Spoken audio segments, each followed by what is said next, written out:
মুখ্যমন্ত্ৰী ডক্টৰ হিমন্ত বিশ্ব শৰ্মাৰ নেতৃত্বাধীন চৰকাৰৰ প্ৰথমখন বাজেট দাখিল। অসম বিধানসভাত প্ৰথমগৰাকী মহিলা বিত্তমন্ত্ৰী অজন্তা নেওগে দাখিল কৰে 2021-22 বৰ্ষৰ বাজেট। 566 কোটি টকাৰ ঘাটি বাজেট দাখিল কৰে বিত্তমন্ত্ৰীয়ে। দাখিল কৰা হয় 2,89,367 কোটি টকাৰ বাজেট। বাজেটত 88,979 কোটি টকা আয়ৰ লক্ষ্য ধাৰ্য কৰা হৈছে। বাজেটত প্ৰস্তাৱিত ব্যয় 1.07 লাখ কোটি টকা। জ্যোতিপ্ৰসাদ আগৰৱালাৰ কবিতাৰে আৰম্ভ কৰা বাজেট ভাষণ বেদৰ শ্লোকেৰে শেষ কৰে বিত্তমন্ত্ৰী অজন্তা নেওগে। আমি সঁচাকৈ অত্যন্ত গৰ্বিত অনুভৱ কৰিছোঁ আৰু এখন জনকল্যাণমুখী বাজেট অসমৰ জনসাধাৰণক উপহাৰ দিয়াৰ বাবে মই বিত্তমন্ত্ৰী অজন্তা নেওগ ডাঙৰীয়ানীক অসম মন্ত্ৰীসভাৰ হৈ আমাৰ মিত্ৰজোঁটৰ সমূহ বিধায়কৰ হৈ আৰু অসমবাসী ৰাইজৰ হৈ ধন্যবাদ আৰু অভিনন্দন জ্ঞাপন কৰিছোঁ। প্ৰায় 1,07,000 কোটি টকা ব্যয়েৰে এই বিত্তীয় বৰ্ষৰ বাবে শ্ৰীমতী নেওগ ডাঙৰীয়ানীয়ে এখন পূৰ্ণাংগ বাজেট দাখিল কৰিছে। এই বাজেটত আমি নিৰ্বাচনৰ সময়ত দিয়া কেইটামান প্ৰতিশ্ৰুতি পূৰ্ণাংগ ৰূপত পালন কৰাৰ বাবে ৰূপৰেখা দাঙি ধৰিছোঁ। মাইক্ৰ' ফাইনেন্সৰ ঋণৰ পৰা 26 লাখ মহিলাক মুক্ত কৰাৰ বাবে হওক, 1 লাখ চাকৰিৰ জৰিয়তে নিবনুৱা যুৱক যুৱতীক কৰ্মসংস্থাপনৰ পথ দেখুওৱা হওক, আমি দুয়োটা নিৰ্বাচনী প্ৰতিশ্ৰুতি পালনৰ ৰূপৰেখা এই বাজেটত অংকন কৰিব পাৰিছোঁ।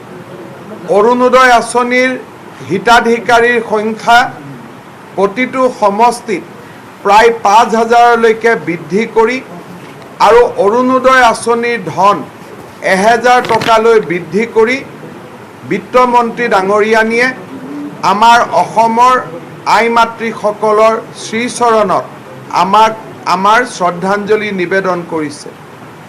এই বাজেটৰ জৰিয়তে অসমত কৃষি বিপ্লৱৰ এক আৰম্ভণিৰ কথা কোৱা হৈছে। এখন এগ্ৰিকালচাৰেল কমিশ্যন বা কৃষি আয়োগ নিৰ্মাণৰ জৰিয়তে অসমত অনাগত 5টা বছৰত আমি যাতে এগ্ৰিকালচাৰ, হৰ্টিকালচাৰ, ডায়েৰী আৰু ভেটেনাৰী প্ৰডাক্টসমূহত স্বাৱলম্বী হ'ব পাৰোঁ, তাৰ এক ৰূপৰেখা অংকনৰ কথা এই বাজেটত কোৱা হৈছে। অসমৰ প্ৰতিখন গাঁৱতে একোটাকৈ ৰাজহুৱা পুখুৰী নিৰ্মাণেই হওক, অসমৰ গাই গৰুক উচ্চ মানদণ্ডলৈ লৈ যোৱাৰ বাবে ছেক্স ছৰ্টেড আৰ্টিফিচিয়েল ইনচেমিনেশ্যনে হওক, কেইবাটাও যুগান্তকাৰী ধাৰণাৰ কথা বিত্তমন্ত্ৰী ডাঙৰীয়ানীয়ে বাজেটত উল্লেখ কৰিছে। অসমৰ প্ৰাথমিক বিদ্যালয়সমূহলৈকে অংগনবাদী কেন্দ্ৰসমূহলৈকে বিদ্যুতৰ যোগান আৰু আমাৰ ৰাজ্যখনত বিশেষকৈ স্বাস্থ্য খণ্ডটোলৈ অভূতপূৰ্ব বৰঙণি আগবঢ়াই 1,000খন নতুন হস্পিটেল স্থাপনৰ প্ৰস্তাৱ এই বাজেটত দাখিল কৰা হৈছে। 5খন নতুন মেডিকেল কলেজৰ লগতে 1,000খন নতুনকৈ হস্পিটেল নিৰ্মাণ কৰিব লোৱা সংকল্প এক বৈপ্লৱিক, আৰু এই বৈপ্লৱিক চিন্তাৰ বাবে মই বিত্তমন্ত্ৰী ডাঙৰীয়ানীক ধন্যবাদ আৰু কৃতজ্ঞতা জনাইছোঁ। এই বাজেটত আপোনালোকে জানে যে যোৱা ক'ভিড মহামাৰীৰ সময়ত ইংৰাজী মাধ্যমত বা বেচৰকাৰী বিদ্যালয়ত পঢ়া ছাত্ৰ ছাত্ৰীসকলে স্মাৰ্টফোনৰ জৰিয়তে ডিজিটেল ক্লাছ লোৱাৰ সৌভাগ্য হৈছিল। ডিজিটেল ডিভাইডে শিক্ষা ব্যৱস্থাক পংগু কৰি দিব ওলাইছিল। দুখীয়া ল'ৰা ছোৱালী এক প্ৰকাৰ শ্ৰেণীৰ পৰা আঁতৰি আহিছিল। বিত্তমন্ত্ৰী ডাঙৰীয়ানীয়ে প্ৰায় 10,000 টকাকৈ খৰচ কৰি 8 লাখ ল'ৰা ছোৱালীক স্মাৰ্টফোন আৰু ফ্ৰী ইণ্টাৰনেট পেকেজ যোগান ধৰি ডিজিটেল ডিভাইডক ধ্বংস কৰি দুখীয়া লোকসকলক, দুখীয়া ছাত্ৰ ছাত্ৰীসকলক আগুৱাই লৈ যোৱাৰ বাবে যি প্ৰস্তাৱ দিছে, তাৰ বাবেও মই তেখেতক ধন্যবাদ আৰু কৃতজ্ঞতা জনাইছোঁ। ৰাজহ আহৰণৰ ক্ষেত্ৰত এই বাজেটে এটা যুগান্তকাৰী ধাৰণাৰ কথা উল্লেখ কৰিছে। আমি নিজৰ ঘৰ বনাবৰ সময়তে হওক বা বিল্ডিং হস্পিটাল বা বিভিন্ন ৰেলৱে ট্ৰেককে ধৰি বিভিন্ন উন্নয়নমূলক কাম কৰিবলৈ যাওঁতে ফৰেষ্ট বিভাগত ৰয়েলিটি দিব ইচ্ছা থাকিলেও কেতিয়াবা বিভাগৰ বিষয়াসকল বা ব্যুৰক্ৰেটিক অসুবিধাৰ কাৰণে ফৰেষ্ট ৰয়েলিটি জমা দিব নোৱাৰিছিল। এতিয়া ফৰেষ্ট বিভাগত যিকোনো ঠিকাদাৰে যোগাযোগ নকৰাকৈ পোনে পোনে ৰয়েলিটি টকা ট্ৰেজাৰীত, ঠিক সেইধৰণে ঘৰত কোনোবাই বিল্ডিং বনাব খুজিলেও পোনে পোনে তেওঁৰ ধন ট্ৰেজাৰীত ডিৰেক্টলি জমা দি তেওঁলোকে ফৰেষ্ট সম্পদসমূহ ব্যৱহাৰ কৰিবলৈ সুবিধা পাব। এই ধৰণৰ যুগান্তকাৰী ধাৰণাৰে ৰাজহ সংগ্ৰহৰ ক্ষেত্ৰতো এক নতুন দিগন্তৰ সূচনা কৰিব বিচৰা হৈছে। মই বিত্তমন্ত্ৰীগৰাকীক স্বাভাৱিকতে ধন্যবাদ জনাম যে এটকাও নতুনকৈ কোনো কৰ নলগোৱাকৈ, বিশেষকৈ কোভিড পৰিস্থিতিত জনসাধাৰণৰ মূৰত যি বোজা পৰিছে, মানুহে যি অৰ্থনৈতিকভাৱে কষ্টৰ মাজেৰে বাস কৰিছে, সেই পৰিৱেশৰ প্ৰতি লক্ষ্য ৰাখি বিত্তমন্ত্ৰীগৰাকীয়ে এটকাও অতিৰিক্ত টেক্স নলগোৱাকৈ এই বাজেটখন সদনৰ আগত দাঙি ধৰিছে। মই অসমবাসী ৰাইজৰ ওচৰত আশীৰ্বাদ বিচাৰিছোঁ, অসমবাসী ৰাইজৰ ওচৰত প্ৰণিপাত জনাই তেখেতসকলৰ পৰা আশীৰ্বাদ বিচাৰিছোঁ যাতে অনাগত বছৰটোত এই বাজেটখন ৰূপায়ণ কৰিবৰ বাবে আমাক তেখেতসকলে শক্তি দিয়ে, সাহস দিয়ে আৰু আমাৰ প্ৰতিগৰাকী মন্ত্ৰী বিধায়কে এই বাজেটখন নিৰ্দিষ্ট সময়ৰ ভিতৰত ৰূপায়ণৰ বাবে আমি আমাৰ দৃঢ় সংকল্পৰে কাম কৰিম। সেই প্ৰতিশ্ৰুতিও ৰাইজৰ আগত মই দাঙি ধৰিব খুজিছোঁ। পুনৰ এবাৰ আমাৰ সকলোৰে হৈ বিত্তমন্ত্ৰী ডাঙৰীয়ানীক ধন্যবাদ জনাইছোঁ। এই বাজেটত বহুত প্ৰস্তাৱ আছে। বাজেট বক্তৃতাৰ সময়ত আমি সকলোৱে এই বাজেট বক্তৃতাত অংশগ্ৰহণ কৰি এই বাজেটত উল্লেখিত নতুন মেডিকেল কলেজৰ পৰা, নতুন ষ্টেডিয়ামৰ পৰা তামোলপুৰৰ জিলালৈকে বিভিন্ন সৰু বৰ যিমানখিনি এনাউন্সমেণ্ট আছে তাৰ ওপৰত আমি আলোকপাত কৰিম। আপোনালোককো পুনৰবাৰ ধন্যবাদ জনাইছোঁ। কিবা যদি প্ৰশ্ন আছে সুধিব পাৰে, এটা বা দুটা।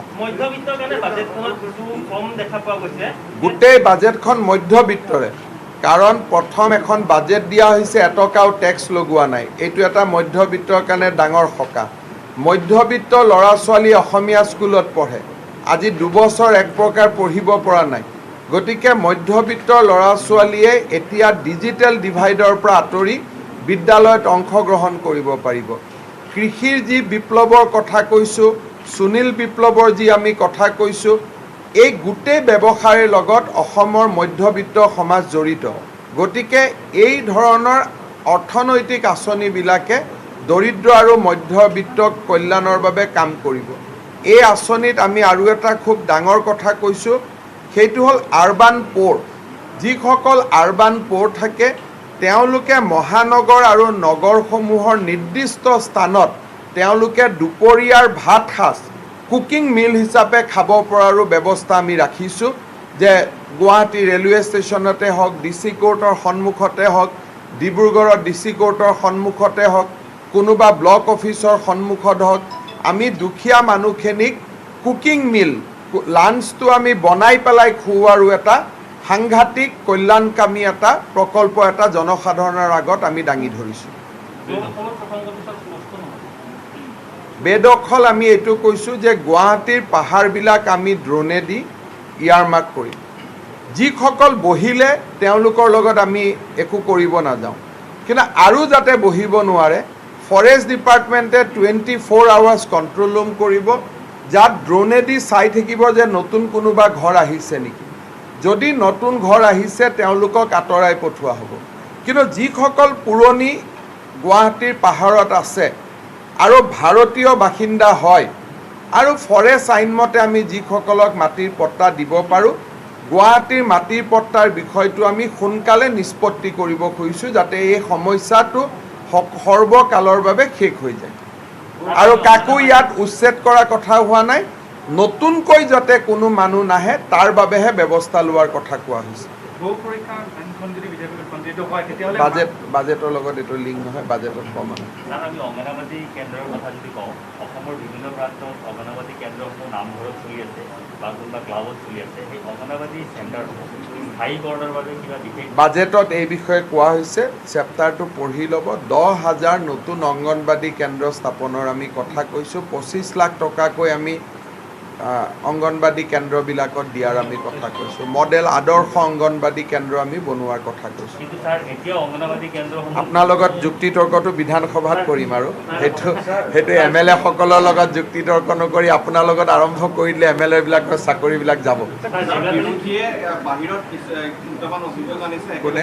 বিৰোধীৰ পক্ষৰ হয়। পৰা সংখ্যালঘু উন্নয়নৰ ক্ষেত্ৰত গুৰুত্ব দিয়া নাই, হিতাধিকাৰী সৃষ্টিৰ পৰম্পৰা ৰখা হৈছে আৰু গৌৰৱদায়ী আঁচনিখনত গোটেই বাজেটত বৈষম্য প্ৰতিফলিত হোৱা বুলি কোৱা হৈছে। আমি কৃতজ্ঞ যে হিতাধিকাৰী সৃষ্টিৰ দৰে গৌৰৱ কৰিব পৰা এটা ব্যৱস্থা এই বাজেটত আছে বুলি বিৰোধীয়ে সৃষ্টি কৰিছে। দৰিদ্ৰ নাৰায়ণৰ সেৱাই হৈছে চৰকাৰৰ লক্ষ্য। গতিকে আমি যদি কোনোবা হিতাধিকাৰী সৃষ্টি কৰিব পাৰিছোঁ, সেই হিতাধিকাৰী যদি ক্ষুধা নিবাৰণ কৰিব পাৰিছোঁ, তাতকৈ গৌৰৱ কি লাগে? গতিকে বিৰোধীয়ে আমাক বুজি পোৱাৰ বাবে আমি ধন্যবাদ জনাইছোঁ। বিষয় কিছুমান পূৰ্বৰ বাজেটত উল্লেখ কৰা হৈছিল, আকৌ উল্লেখ কৰা হৈছিল, যেনে হাজোত পলিটেকনিক, টিহুত ল কলেজ। কামবিলাক চব চলি আছে কাৰণে উল্লেখ কৰা হৈছে, কাৰণ বাজেটতো টকা দিব লাগিব। বাজেট মানে কি? প্ৰত্যেকবাৰে নতুন নতুন কথা কোৱা নহয়। বাজেট হ'ল ধনৰ আবণ্টন।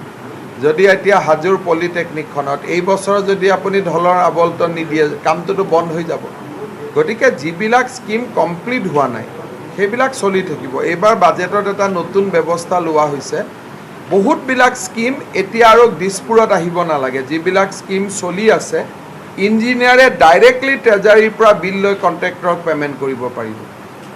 যিকেইটা আমি প্ৰকল্প ষ্টেট প্ৰায়ৰিটি বুলি কৈছোঁ। দিল্লীত আমি নামঘৰৰ জৰিয়তে এটা অসম সাংস্কৃতিক প্ৰকল্পৰ ধাৰণাও ইয়াত আনিছোঁ।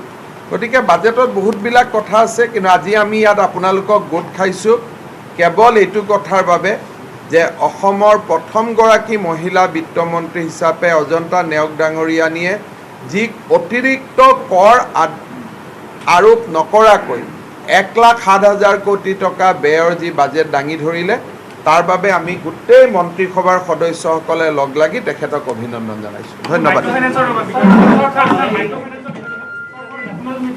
হাউচত কমেই